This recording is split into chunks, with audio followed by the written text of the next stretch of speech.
पहले मेरे इतने चौड़े कंधे नहीं होते थे, लेकिन अब मेरी बड़ी ब्रॉडर लुक आती है और मेरे कंधे चौड़े-चौड़े लगते हैं। तो इसकी क्या वजह है? इसकी वजह मेनली ये है कि कुछ तो जेनेटिकली आपका ये डिसाइड होता है कि जेनेटिक्स आपका डिसाइड करते हैं आपका जो फैट डिस्ट्रीब्यूशन है वो आपकी बॉडी के कौन से हिस्से में ज़्यादा होगी।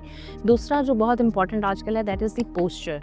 आजकल हमारे गैजेट्स, मोबाइल्स, आईपैड्स वगैरह देखने के चक्कर में लोगों की जो पोस्चर है वो आगे की तरफ स्टूपी हो जाता है। उसकी वजह से आपके जो शोल्डर्स हैं वो राउंडिंग उनकी हो जाती है, वो गोल-गोल से हो जाते हैं, जिसकी वजह से ऐसी लुक आती है कि जैसे आपके बल्क है यहाँ पे। और ये पोस्चर जो है ये मैटर करता है। अगर तो आप शुरू से चौड़े कंधों वाले हैं तो ये आपके क्लेविकल यानी जो ब्यूटी बोन है ये डिसाइड करती है कि उसकी कितनी लेंथ है। जितनी उसकी लेंथ होगी उतना आपका कंधा चौड़ा होगा। लेकिन अगर शुरू में इन योर यूथ या जब आप जवान थे, मेटाबॉलिज्म बहुत अच्छा था, उस टाइम पे आपके कंधे चौड़े नहीं थे और अब हो गए हैं, तो ये देखना पड़ेगा कि whether it is because of the weight gain, कि आप ज़रा मोटापे की तरफ हैं, उसमें आपको वेट रिडक्शन करनी है, एक्सरसाइजेस करनी है ताकि आप वेट लूज़ करें। पोस्चर की वजह से है तो पोस्चर मेंटेन करें, सीधे होकर बैठें। अगर आपने मोबाइल्स देखने हैं तो अपने हाथ पे अपने फेस के लेवल पे जाएं, ना कि मोबाइल के लेवल पे अपना फेस लेके जाएं। लेकिन अब इन सब चीज़ों के बाद भी नहीं हो रहा तो फिर क्या करेंगे? फिर मेरा काम आ जाता है एज अ प्लास्टिक सर्जन कि मैं उस फैट डिस्ट्रीब्यूशन को, जो आपके ये डेल्टोइड रीजन है,